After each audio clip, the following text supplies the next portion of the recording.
most part, it's gonna be focused. The audience is more just entrepreneurs in general, and the focus is just advice for student makers and young professionals and aspiring entrepreneurs. Based on your experiences so far. So gonna jump right in. So the first question is, so after you, so you went to college as well, and that was probably a couple of years ago for you. After leaving college, how do you develop your craft that has led you to where you are today? Yeah, so the kind of transition, I opened describing myself as the engineer turned entrepreneur. Um, I I think from my perspective, like part of that is just some inherent like personal qualities. I think what's important for people to do as an individual is almost to assess their own qualities. Their tolerances, you're talking entrepreneurship, a lot of it is around like risk aversion, taking chances, securities, etc. Um, if you're listening to this or thinking about this, you're probably interested in entrepreneurship. But the fact is that you may have, again, different tolerances for different levels of risk or structure, things like that. So I got the sense pretty early on that I wanted to work on, or I enjoyed working on like very early fluid teams. I actually really like the feeling of having my back against the wall. I had worked at a startup that funding was not as much of an issue, and it didn't feel like a startup in that sense, where you were not worried about like, hey, I got to get S done in order to get to the next step. And from there, I joined a startup as the first employee, and that was an environment where it was, hey, we found a problem. We think we found a customer base, but we got to go out and prove it and build it and sell it, and pivot from it and follow what's working and abandon what's not. And for me, I was totally comfortable in that, or I was excited in that. I was working my butt off, but I didn't feel like I was going to work. So I think my advice, especially early on, and I wish, like I said, I had gone back and worked as an engineer for 2 years after college. I knew pretty quickly that was not my kind of life calling. I basically, a year into my jobs, figured out, okay, let's talk about an exit plan. I don't want to be in this engineering firm. I saved up money for 6 months. I quit my job. I packed up my car and I drove across the country to San Francisco. Um, that was, again, maybe a statement as to my risk tolerance doing something like that. But like the earlier, with the required amount of safety that you require, the earlier you can get into like exploring what's actually going to drive you, the better. And that was, for me, what I did. And now I still know, like, I came into business school knowing I love entrepreneurship. I want to build companies. I want to solve problems. More specifically, from an industry standpoint, like, I know areas that I like to work in. I know that I like to work on certain types of teams. I'm high value in culture. I really like being upfront with people. I like learning experiences. You know, entrepreneurship's not easy in the sense that things won't feel successful from a traditional way very often. Like, you're not just going to be like, oh, I sold a bunch of stuff and made a lot of money.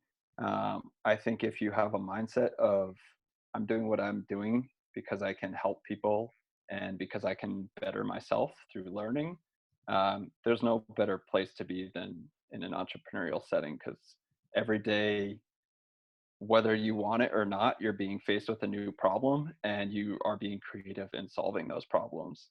So for me, that's what I get out of it. It's like, I'm just learning 10 times more than I would anywhere else because it's crazy. Awesome. Yeah, it sounds like you really spent the time after college to learn about yourself and just yeah, and plan these next steps out. So, um, kind of can you share kind of the when did you feel prepared and that it was time to start a company? Because as an entrepreneur, you can do it in many different ways, right? You can work in a big company and be an entrepreneur from the inside. You Hmm. can work at a startup for somebody, which is what you did. Like, when do you feel like it was time to leave a startup and do your own thing?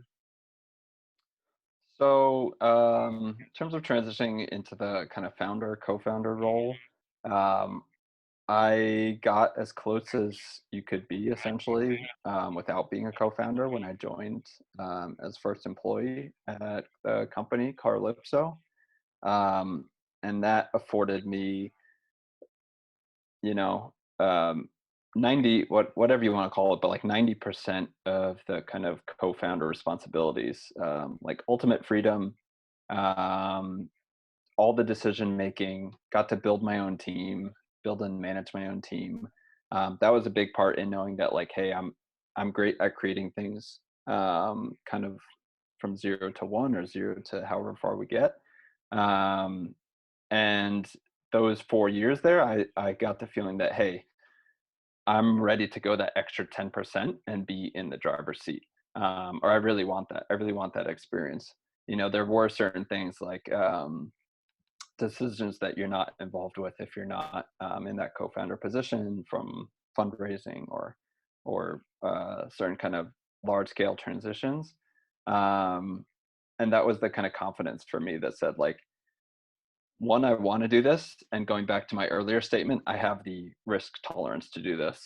Um, a lot of places will say that like co-founder or being a founder or co-founder can be like the loneliest job at a company, or being a CEO is the loneliest job. And it's true that it does take some kind of personal and mental burdens or impacts or effects, whatever you want to call it.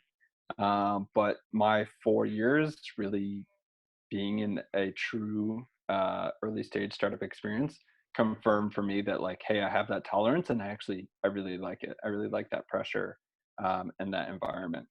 So that was what had confirmed it for me. I don't think you have to be like a first employee to know you want to be a founder, but it helps, I think, to like join a startup, see what the culture is like, see what it's like working with different kind of people, different kind of teams, having to be really scrappy.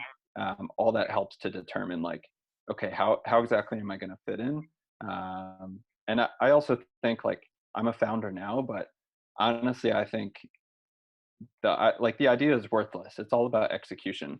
So if you're a founder and you have an idea, like that's great, but the valuable person is the one who comes in and makes that idea work. Um, so like I don't think the founder thing is like, sometimes it's overhyped. Yes, I'm a founder right now, but like it's overhyped. It's about who makes it work, not who like comes up with the idea. Got it. Yeah, that's very valuable. Thanks for sharing that. Last question I have is, like, in retrospect, you've definitely come a long way with SirMixABot, because from when you started in the garage in 2017. What do you wish you knew before you started this? Yeah, that's a good question. I think in terms of what I wish I knew, I definitely don't have regrets. I think, again, going back to the mindset, if you're comfortable with it, like just maximize your own learning.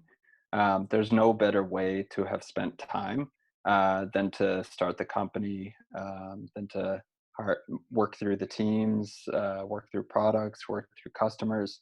Um, I'm just on a learning trajectory that is like not replicated by doing anything else. So when I think about that, it's like absolutely there's nothing else I would have wanted to do. Um, the like not from SirMixABot, but I think in general, like um, I like everything I've done as an entrepreneur. I can often say like, or I can sometimes say I wish I had done it sooner. Like when you hit things and they work so well, you're like, oh damn, like why did I waste time doing this when I should have just made a switch? And that could even be like, I talked about working as an engineer for 2 years, and I do not at all regret like I actually think it's like the best major I could have chosen, being a mechanical engineer undergrad. But like part of me is like, why did I stick around New York for 2 years? Like I should have just gotten right out to San Francisco in 6 months or something. but again, like I learned valuable things there too. So it's I probably again would not have actually changed it.